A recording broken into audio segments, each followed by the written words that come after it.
Yeah, Matt, believe it or not, there's more to the draft than just the quarterbacks. Let's go in order 5 to 1, and we'll start with Notre Dame left tackle Joe Alt, who is nearly 6'9" tall. And despite the fact that he's been playing left tackle on a full-time basis for just 2 seasons, constantly looks composed on the field.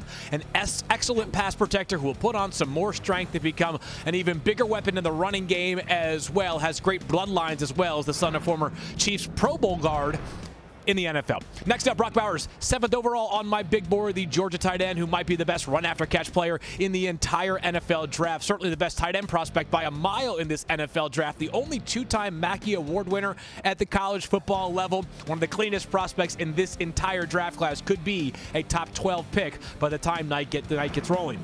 Number 3, let's talk about some wide receivers. Rome Odunze, 24 contested catches last year, Matt. That was tied for the most in all of FBS. He does everything well. He was Mr. Consistent for an offense last year with Washington that seemingly gave defenses fits every single week. He was the leading receiver for this team, and of course, Michael Penix Jr.'s most trusted target. Number 2 is the most explosive player in the entire NFL draft. That's Malik Neighbors from LSU. Had 14 receiving touchdowns last season, and no player is a better bet to turn a pass, whether it's an 8-yard pass or a 28-yard pass, into a long touchdown than Neighbors. Teams had no answer for his speed last year. He forced 28 missed tackles during the 2023 season alone. And a familiar name at the very top, Marvin Harrison Jr., who might literally have been born to do this, Matt, the Ohio State wide receiver who led the FBS with 28 receiving touchdowns over the past 2 seasons.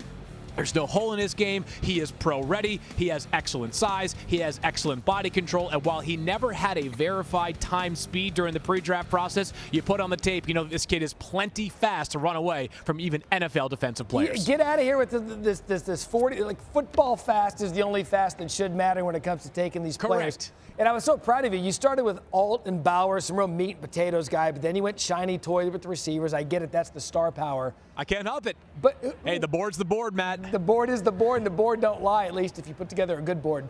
Who's your most fascinating prospect, though, tonight? Yeah, without question, for me, it's Amarius Mims, another offensive tackle. So we'll get back to the meat and potatoes for you here, Matt. The offensive tackle out of Georgia. You look at the measurables alone. Nearly 6'8". He's 340 pounds, but he moves in a way that no player of that size should be able to move. But here's why he's fascinating. He had 8 career starts in college because of a very deep Georgia offensive line and also some injuries.